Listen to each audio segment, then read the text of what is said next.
दोस्तों, मैं आपका ऋषि स्वागत है आप सभी का मेरे इस यूट्यूब चैनल CES विद ऋषि पाठक में। तो जैसा कि आपको पता ही है, अपन CBCT पर 2 क्लासेस कर चुके हैं अभी। उनमें CBCT की जो भी इन्फॉर्मेशन है, जो भी CBCT के बारे में थ्योरी थी शुरुआत से, वो अपन ने मेन चीज़ें मैंने आपको बताई। और आपको उन सब से फ़ायदा भी मिलेगा। छोटी छोटी मैं वीडियो बनाता हूँ जिससे आपका समय भी बचे और अपन ज़्यादा चीज़ों को सीख सकें। मेरा यही उद्देश्य है कि मेरा आपका जो है समय कम लगे और चीज़ों को आप ज़्यादा से ज़्यादा सीख पाएँ। इन सब की PDF आपको मेरे टेलीग्राम चैनल पर मिल जाएगी, जो कि जिसकी डिस्क्रिप्शन जिसकी जो लिंक है वो डिस्क्रिप्शन में दी हुई होती है। तो आप वहाँ से उसको फॉलो करें। टेलीग्राम से बाकायदा इसकी आपको PDF मिलेगी पूरी। और जो भी आपको डाउट हो तो आप मेरे नंबर पर कांटेक्ट भी कर सकते हैं, वो भी डिस्क्रिप्शन में दिया हुआ होता है। ठीक है भाई।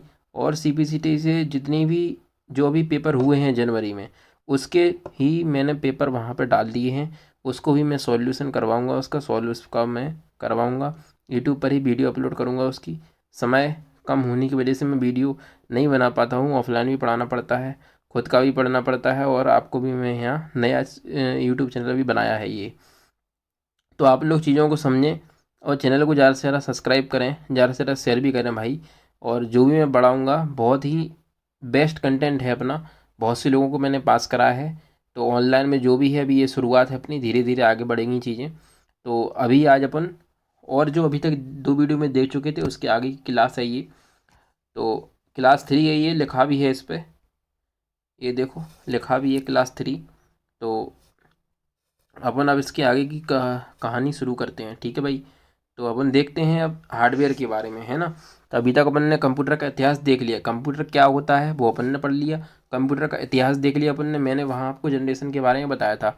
जनरेशन से हमेशा क्वेश्चन कुछ ना कुछ आ ही जाता है। तो आप उसको अच्छे से याद कर लें कि अच्छे से याद करिए उसको, कि कौन से जनरेशन में कौन सा कंप्यूटर आता है और किस जनरेशन के यूज में क्या क्या आया था। वो सारी चीज़ें आपको याद होनी चाहिए। मैंने लिखवाई भी हैं उनकी PDF। अगर आपको वीडियो नहीं देखना है तो आप उनकी PDF से भी उनको याद कर सकते हैं, पर पहले वीडियो देखें। दोबारा वीडियो की देखने की आवश्यकता नहीं पड़ेगी। अगर आप उन PDF से भी याद कर लेते हैं तो आपका काम चल जाएगा। मैं PDF, क्योंकि जो PPT है मैं इस तरह से डिज़ाइन करता हूँ कि आपको और अपन को पढ़ने में आसानी हो। ठीक है ना। तो आज का जो टॉपिक होगा अपने हार्डवेयर के होगा। तो देखते हैं अपन हार्डवेयर में क्या क्या है। तो हार्डवेयर, कंप्यूटर हार्डवेयर। तो कंप्यूटर हार्डवेयर, कंप्यूटर के वे सभी भाग जिन्हें हम देख सकते हैं अथा तथा स्पर्श कर सकते हैं। मतलब ऐसे भाग जिन्हें हम देख सकते हैं और छू सकते हैं, वो हार्डवेयर कहलाते हैं। आधुनिक कंप्यूटर के hardware input device, output device एवं मेमोरी से मिलकर बने होते हैं। ठीक है। तो कभी आप उनसे पूछा है कि हार्डवेयर क्या होते हैं, तो हार्डवेयर वे होते हैं जिन्हें हम देख व छू सकते हैं, वे हार्डवेयर होते हैं। और जिन्हें देख व छू नहीं सकते, जिन्हें हम देख सकते हैं लेकिन छू नहीं सकते, वो होते हैं सॉफ्टवेयर भाई। सॉफ्टवेयर जब आएगा मैं आपको उसको तब बताऊंगा, पर मैंने अभी ये बात हो रही थी तो मैंने आपको इतना बता दिया। तो हार्डवेयर क्या होते हैं, जिन्हें हम देख व छू सकते हैं वो हार्डवेयर हैं, जिन्हें हम देख व छू नहीं सकते वो सॉफ्टवेयर हैं। ठीक है। तो हार्डवेयर कैसे होते हैं, टेंजिबल, टेंजिबल यानी कि छूने योग्य, और जो नॉन टेंजिबल होते हैं यानी कि जिन्हें अपन नहीं छू सकते वो सॉफ्टवेयर होते हैं। तो टेंजिबल अपने हार्डवेयर हो गए। हार्डवेयर में क्या क्या आता है भैया, हार्डवेयर में क्या क्या आता है, तो हार्डवेयर में इनपुट डिवाइस आते हैं, प्रोसेसिंग डिवाइस आते हैं, आउटपुट डिवाइस आते हैं, स्टोरेज डिवाइस आते हैं। इनपुट डिवाइस के बारे में अपन कल बात करेंगे, आज अपन प्रोसेसिंग डिवाइस को देखेंगे। ठीक है जी। देखते हैं प्रोसेसिंग डिवाइस में क्या होता है। प्रोसेसिंग डिवाइस में अपना आता है CPU। CPU का फुल फॉर्म क्या होता है, सेंट्रल प्रोसेसिंग यूनिट। हिंदी में बोले तो केंद्रीय निष्पादन इकाई। मैं जो बात बोल रहा हूँ उस पर भी ध्यान दीजिए। ठीक है भैया। तो CPU प्रोसेसिंग डिवाइस है अपनी। CPU का फुल फॉर्म होता है सेंट्रल प्रोसेसिंग यूनिट। इसका हिंदी में मतलब होता है CPU का केंद्रीय निष्पादन इकाई। ठीक है। ऐसे मतलब अपन को मिल जाते हैं, इनकी हिंदी इतनी ज़्यादा कर देते हैं कि अपन को पता ही नहीं चलता है ये लिखा क्या है। तो मैं आपको बता रहा हूँ, उस पर ध्यान दीजिए। CPU का हिंदी में मतलब होता है केंद्रीय निष्पादन इकाई। ठीक। आगे देखते हैं। इसे माइक्रो प्रोसेसर के नाम से जाना जाता है। यूज़र के द्वारा इनपुट किए हुए डाटा पर प्रोसेस कराने के लिए इसका प्रयोग होता है। इसे ब्रेन ऑफ कंप्यूटर, कंप्यूटर का मस्तिष्क कहा जाता है।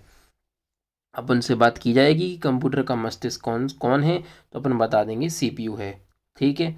कंप्यूटर का हार्ट कौन है, दिल कौन है, तो बता देंगे ALU है। ठीक है। तो ये बात है मेरे को पता होनी चाहिए, ठीक है। तो CPU जो है हमने आपको बताया ही था कि CPU में 3 चीज़ें होती हैं, ALU, CU और MU, ठीक।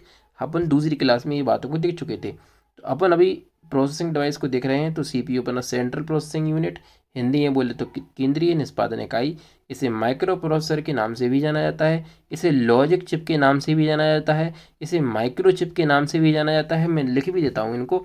इसे लॉजिक चिप के नाम से भी जाना जाता है, लॉजिक चिप। इसे माइक्रो चिप के नाम से भी जाना जाता है, इसलिए अपन माइक्रो प्रोसेसर बोल रहे हैं, ठीक है। और भी इसके एक दो नाम है, पर अपन को ये पता जो होना चाहिए उनके बारे में अपन देख रहे हैं। तो logic chip, micro chip, computer का ब्रेन अपना हो ही गया, और CPU सेंट्रल प्रोसेसिंग यूनिट अपना हो गया, ठीक। CPU के कुछ प्रकार होते हैं, कौन कौन से? एक तो होता है डुअल कोर, एक होता है क्वाड कोर, एक होता है हेक्सा कोर, एक होता है ऑक्टा कोर, एक होता है डेका कोर। तो डेका में 10 होते हैं, वैसे भी अपन ने पढ़ा होगा फिजिक्स केमिस्ट्री में। ऑक्टा में 8 होते हैं, हेक्सा में 6 होते हैं, क्वाड में 4 होते हैं, डुअल में 2 होते हैं। इसके आधार पर ही अपन उसको याद कर लेंगे। तो डुअल कोर में CPU के 2 भाग होते हैं, 2 कोर होते हैं। क्वाड कोर में CPU के 4 कोर होते हैं, हेक्सा में 6 कोर होते हैं, ऑक्टा में 8 कोर होते हैं, और डेका में 10 कोर होते हैं। CPU मतलब 2 भागों में, ऐसा नहीं है कि 2 CPU हो जाए, नहीं। एक CPU के अपन ने 2 पार्ट कर दिए तो वो डुअल हो गया। CPU में अपन 4 पार्ट कर दें एक ही चिप में, ये जो चिप है ना, इस चिप के ही हमने 4 पार्ट कर दिए तो वो क्वाड कोर हो गया।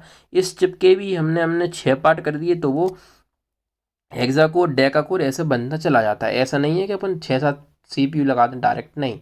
इन CPU में ही, इन चिप में ही, ये जो चिप होती है अपनी, इस चिप को ही हम CPU बोलते हैं। इस चिप को ही हम कुछ पार्ट में बांट देते हैं, जिसे अपन ने कोर बोल दिया। हर एक प्रत्येक पार्ट को अपन कोर कह देते हैं, ठीक है। स्पीड ऑफ प्रोसेसर, प्रोसेसर की स्पीड को अपन हर्ट्ज में मापते हैं। प्रोसेसर की स्पीड को अपन हर्ट्ज में मापते हैं। प्रोसेसर यानी कि ये अपना माइक्रो प्रोसेसर या प्रोसेसर, ये लिखा था ऊपर, यानी कि CPU की स्पीड को अपन हर्ट्ज में मापते हैं, ठीक है। Speed of processor as present, यानी कि अपन अभी वर्तमान में CPU की स्पीड को मेगाहर्ट्ज और गीगाहर्ट्ज में भी माप रहे हैं, क्योंकि आजकल क्षमता बढ़ चुकी है कंप्यूटरों की। पहले जैसे कंप्यूटर तो नहीं रहे अब। एक होती है क्लॉक रेट, क्लॉक रेट यानी क्लॉक साइकिल भी कहते हैं। तो जो किलो हर्ट्ज वाली होती है, इसमें होते हैं 1000 साइकिल्स पर सेकंड। एक मेगा हर्ट्ज वाली साइकिल जो होगी उसमें होते हैं मिलियन साइकिल्स पर सेकंड। और गीगा हर्ट्ज वाली जो होती है उसमें होते हैं बिलियन साइकिल्स पर सेकंड। और जो टेराहर्ट्ज वाली होती है उसमें होते हैं ट्रिलियन साइकिल पर सेकंड। इतनी बात अपन समझ चुके होंगे भाई। जो भी समझ में ना आए, आप मेरे डिस्क्रिप्शन में नंबर दिया हुआ होता है, मैं अभी देता भी हूँ, तो आप उस पर मुझसे कांटेक्ट कर सकते हैं, यानी मैसेज करें, ओनली कॉल करके परेशान ना करें, ठीक है भाई। मैं आपका रिप्लाई ज़रूर दूंगा। GPU क्या होता है? तो ग्राफिक्स प्रोसेसिंग यूनिट होता है GPU। क्या? Graphics processing unit. क्या? तो ग्राफिक्स प्रोसेसिंग यूनिट को अपन GPU बोलते हैं। इसका क्या काम है? तो ग्राफिक्स की प्रोसेसिंग के लिए CPU की मदद करता है, ठीक है। तो ग्राफिक्स की प्रोसेसिंग के लिए जो CPU की मदद करता है उसे अपन GPU बोलते हैं। मैं वही पढ़ाऊँगा आपको जो CPCT के लिए बहुत ज़्यादा उपयोगी होगा भाई। फालतू की बात मैं नहीं करूँगा, आप भी देख लेना, कंटेंट में आपको खुद दिख रहा होगा कि हम जो पढ़ रहे हैं वो बेस्ट है, ठीक है जी। तो आगे देखते हैं अपन अब। सेकंड पार्ट ऑफ CPU के पार्ट क्या क्या हैं? तो देखो मैंने आपको बताया था CPU में 3 चीज़ें आती हैं, अपन जस्ट पीछे मैंने आपको यही बताया था। कौन कौन सी? ALU, CU, MU, यही है वो। CU, MU यानी मेमोरी यूनिट, CU यानी कंट्रोल यूनिट, और ALU यानी अर्थमेटिक लॉजिक यूनिट। तो अर्थमेटिक लॉजिक यूनिट में अपने सारे ऑपरेशंस होते हैं, जो प्लस माइनस गुणा भाग, जो भी जितनी भी गणितीय संक्रियाएं होती हैं, जितने भी मैथमेटिकल ऑपरेशन होते हैं, वो सारे ALU में किए जाते हैं। कंट्रोल यूनिट है, इसका कंट्रोल यूनिट से नाम ही है, ये अपने कंप्यूटर को कंट्रोल करके रखता है। जो CPU अपना है उसको कंट्रोल करके रखता है। और MU होते हैं रजिस्टर। और रजिस्टर कौन से होते हैं? MU का मतलब होता है set of registers. Set of register यानी रजिस्टरों के समूह को हम मेमोरी यूनिट कहते हैं। वो रजिस्टर होते हैं अपने इतने, जो अभी नीचे लिखे हुए हैं उनको देखेंगे, ठीक है। पहला है डाटा रजिस्टर, जो डाटा को रखे। एड्रेस रजिस्टर जो फाइल की एड्रेस वगैरह जो भी होते हैं उनको रखता है। मेमोरी रजिस्टर में मेमोरी डाटा रजिस्टर बोलते हैं इसको। Index register, memory buffer register, और एक्यूमुलेटर रजिस्टर। इस एक्यूमुलेटर रजिस्टर को ALU भी कह देते हैं, ये सेम ही है उसके जैसा। MBR रजिस्टर, कभी भी अपन से पूछा जाए कि बफरिंग किससे संबंधित है, जो अपन कभी कभी अपन क्या चलाते हैं, यूट्यूब। अपन ने यूट्यूब चलाया, यूट्यूब की चलाते चलाते वीडियो रुक गई भैया। अब वीडियो रुक चुकी है अपनी, अब अपन क्या कहते हैं कि बफरिंग हो रही है नेट में, अपन ऐसे ही बोलते हैं। तो उस बफरिंग का संबंध किस रजिस्टर से होता है? अपन से कभी ऐसा पूछा जाए कि बफरिंग का संबंध किस रजिस्टर से होता है, तो अपन बोलेंगे मेमोरी बफर रजिस्टर। कौन सा रजिस्टर? मेमोरी बफर रजिस्टर से बफरिंग का संबंध होता है, लिखा भी है बफर भाई उसमें। अच्छा क्वेश्चन है, ठीक है। आगे देखते हैं मदरबोर्ड। मदरबोर्ड को प्रिंटेड सर्किट बोर्ड, मदरबोर्ड को printed circuit board, logical board भी कहा जाता है। यह कंप्यूटर का एक सिंगल प्लेटफॉर्म होता है। आपके सामने मैंने मदरबोर्ड की फ़ोटो भी लगाई है कि अपन इस चीज़ को देख सकें कैसा क्या होता है। तो ये अपना मदरबोर्ड है भैया, ये जो दिख रही है फ़ोटो अपन को, ये अपना मदरबोर्ड है। मदरबोर्ड में दो पार्ट होते हैं, अच्छे से सुनना मेरी बात को। मदरबोर्ड में दो पार्ट होते हैं, ठीक है भैया। एक होता है इधर वाला भाग जो होता है साउथ ब्रिज लिखा हुआ है, एक जो इधर वाला भाग होता है ये होता है north bridge with heat sink, यानी कि ठंडा करने के लिए इसमें एक फ़ैन लगाया जाता है, ठीक है। तो नॉर्थ वाला भाग यानी एक होता है, मतलब कंप्यूटर में दो पार्ट होते हैं, एक होता है नॉर्थ ब्रिज, एक होता है साउथ ब्रिज। कभी भी अपन से पूछ जाए मदरबोर्ड के कितने पार्ट होते हैं, तो अपन बोलेंगे दो, एक नॉर्थ ब्रिज एक साउथ ब्रिज। सीपीयू अपना इधर लगा होता है, अपन जिस बॉक्स को, जो अपना डब्बा रखा रहता है सीपीयू का, उसे अपन सीपीयू बोल देते हैं, लेकिन वो सीपीयू एक्चुअल होता ही नहीं है। सीपीयू तो उसके अंदर मदरबोर्ड पर लगी एक छोटी सी चिप होती है, सीपीयू थोड़ी होता है वो जो डब्बा से रखा रहता है, वो तो एक कैबिनेट होती है, तो अपन उसको ही गलत बोलते हैं। ये अपने पीसीआई स्लॉट्स हैं। ये सीमोस बैटरी है जो टाइम और डेट को बना के सही करके रखती है। ये अपने कनेक्टर और पेरिफेरल्स हैं, इनके बारे में बताऊंगा कि ये क्या होते हैं, कैसे कनेक्ट होते हैं, ठीक है। ये CPU fan heat sink mounting point लगा हुआ होता है जो सीपीयू को ठंडे रखने का काम करता है। ये सीपीयू सॉकेट, जहाँ सीपीयू की चिप लगाई जाती है, ये सीपीयू सॉकेट हो गया, ठीक है। आगे देखेंगे इसके बारे में, डिटेल में पढ़ेंगे। अब आपके सामने आएगा यूएसबी के कुछ वर्जन होते हैं, कौन कौन से वर्जन हैं उनको देखते हैं, ठीक है। तो पोर्ट, पोर्ट में क्या होता है, वह स्थान जिसका प्रयोग मदरबोर्ड या डिवाइस को कनेक्ट कर सकते हैं। यानी जैसे कि अपन कीबोर्ड या माउस कनेक्ट करते हैं तो उसके लिए हम किसी न किसी पोर्ट में तो लगाते हैं, उसको अपन यूएसबी पोर्ट बोलते हैं। यानी जिस भी डिवाइस को अपन, जिस भी आउटपुट डिवाइस को कंप्यूटर के साथ कनेक्ट कर रहे हैं, सॉरी, जो भी मदरबोर्ड पर डिवाइस को कनेक्ट कर रहे हैं, कनेक्ट कर सकते हैं, उसे अपन क्या बोलते हैं, पोर्ट। यानी जहाँ अपन कोई भी चीज़ लगाते हैं कंप्यूटर में या लैपटॉप में, जैसे कि अपन ने माउस को लगाया तो उसके एक जो यूएसबी पोर्ट होते हैं, जिसको माउस से अपन जिस पिन से कनेक्ट करते हैं वो होता है यूएसबी पोर्ट, ठीक है जी। तो आगे देखेंगे कि वो यूएसबी पोर्ट के कुछ नंबर भी होते हैं, कुछ वर्जन भी होते हैं।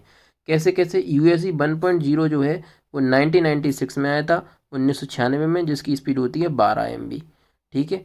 और जो 1.1 है 1998 में, लो स्पीड का था ये। 2.0 2000 में आया, हाई स्पीड 480। 3.0 नवंबर 2008 में, इसकी 5 गीगाबिट हो गई। 3.1 की जुलाई 13 में आया, 10 GB हो गई।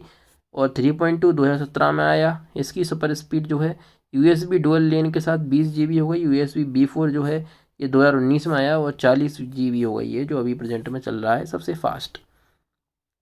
आगे देखते हैं एसएमपीएस भाई। आपने सीपीयू के पीछे एक पंखा लगा हुआ देखा होगा, उस पंखा, ये है वो पंखा, उसके पीछे एक सॉकेट भी लगी होती है उसके बगल में ही, और ये अंदर उसके डब्बा लगा रहता है भाई। ये क्या काम करता है देखते हैं। एसएमपीएस का फुल फॉर्म होता है स्विच्ड मोड पावर सप्लाई, अपन को याद होना चाहिए। यह एक वैद्युत उपकरण है, इलेक्ट्रिकल डिवाइस है जो कंप्यूटर के सभी उपकरण जैसे रजिस्टर, कैपेसिटर को बिजली बड़ी कुशलता के साथ एसी से डीसी में परिवर्तित करके विद्युत की आपूर्ति करता है। तो अपना इसका काम ही होता है एसी को डीसी में परिवर्तित करना। एसी को डीसी में परिवर्तित करने का काम होता है अपने एसएमपीएस का। एसी यानी कि अल्टरनेट करंट, डीसी यानी कि direct current. SMPS power connection computer के विभिन्न भागों जैसे मदरबोर्ड, हार्ड डिस्क, ड्राइव आदि को विद्युत की आपूर्ति सप्लाई करता है, ठीक है। एसएमपीएस क्या होता है? एसी को डीसी में परिवर्तित करने का काम करता है। आगे देखते हैं यूपीएस क्या होता है। यूपीएस, यूपीएस का प्रयोग कंप्यूटर के विभिन्न उपकरणों को विद्युत का बैकअप देने के लिए किया जाता है, याद रखना। इसका full form uninterruptible power supply, uninterruptible power supply, uninterruptible power supply full form है इसका। यूपीएस एक ऐसा डब्बा सा दिखता होगा, आपने देखा होगा, जैसे कि अपने जो लैपटॉप होते हैं उनमें बैकअप के लिए तो वैसे ही बैटरी होती है अपनी, कभी जैसे कि लाइट चली जाती है तो अपन उसमें अपन बैटरी लगी होती है जिससे वो कुछ देर तक और चलेगा।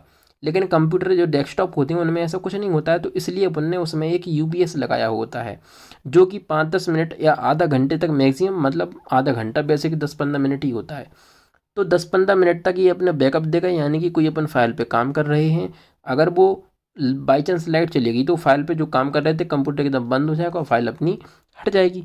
ऐसा ना हो इसलिए अपन यूपीएस यानी इसका यूज करते हैं। ये बैटरी का एक बैकअप देने का काम करता है 10-15 मिनट के लिए। इससे अपन वो काम को पूरा करके फाइल बंद करके कंप्यूटर बंद कर देते हैं, जब लाइट आएगी तब चलाएंगे। इसलिए लैपटॉप अच्छे होते हैं। सीमोस, सीमोस का काम होता है, सीमोस का फुल फॉर्म देखेंगे, कॉम्प्लीमेंट्री मेटल ऑक्साइड सेमीकंडक्टर। ठीक है, कॉम्प्लीमेंट्री मेटल ऑक्साइड सेमीकंडक्टर, इसे बायोस मेमोरी, अब पढ़ेंगे इसके आगे। बायोस मेमोरी पीसी मदरबोर्ड पर एक छोटी मेमोरी की संदर्भित करती है जिसका उपयोग बायोस सेटिंग्स को स्टोर करने के लिए किया जाता है। इसे पारंपरिक रूप से सीमोस रैम कहा जाता है क्योंकि यह सिस्टम और स्टैंड बाय पावर होने पर एक छोटी सीमोस बैटरी द्वारा संचालित एक अस्थिर कम शक्ति यानी कॉम्प्लीमेंट्री मेटल ऑक्साइड का उपयोग करता है। सीधी सी बात इतनी सी है कि सीमोस को अपन पारंपरिक रूप से सीमोस रैम भी कहते हैं, जो बायस सेटिंग को बना के भी रखता है। और दूसरी बात मैंने आपको बताया था कि जो सीमोस होता है वो डेट एंड टाइम को बना के रखता है। कभी आपने देखा होगा, जैसे कि आपने कंप्यूटर बंद किया, आज कंप्यूटर बंद किया, ठीक है, आपने कल कंप्यूटर खोला, जैसे कि आज मान लेते हैं 8 तारीख है, 12 बजे है, कल आपने कंप्यूटर खोला 9 तारीख है और 3 बजे होंगे उस समय, तो आप जब खोलेंगे कंप्यूटर का टाइम उस समय बिल्कुल करेक्ट आएगा। तो वो करेक्ट क्यों आता है, कभी आपने सोचा है? अपने आप हवा में तो नहीं आता, उसके लिए भी एक चीज़ काम कर रही होती है, उसका नाम सीमोसी होता है, जो कंप्यूटर के डेट एंड टाइम को बना के रखता है। कंप्यूटर की एकमात्र ऐसी चीज़ जो है सीमोस, जो 24 आवर काम करती है भाई। आप जब कंप्यूटर खोलेंगे तब डेट एंड टाइम सही आएगा, अगर आपका डेट एंड टाइम सही नहीं है तो आप इंटरनेट नहीं चला पाएंगे। ठीक, आगे देखते हैं भैया, धन्यवाद। तो आप मेरे टेलीग्राम चैनल को फॉलो जरूर करें, उसको सब्सक्राइब करें भाई, है ना। ये मेरा नंबर है, आप इसमें मैसेज करके मुझसे कुछ भी पूछ सकते हैं, कोई भी क्वेश्चन कैसा भी हो। ठीक है, इसके बाद जो इनपुट हुए, इनपुट डिवाइस के बारे में अपन बात करेंगे, तो ज़्यादा से ज़्यादा शेयर करें प्लीज़ भाई लोग, है ना। धन्यवाद।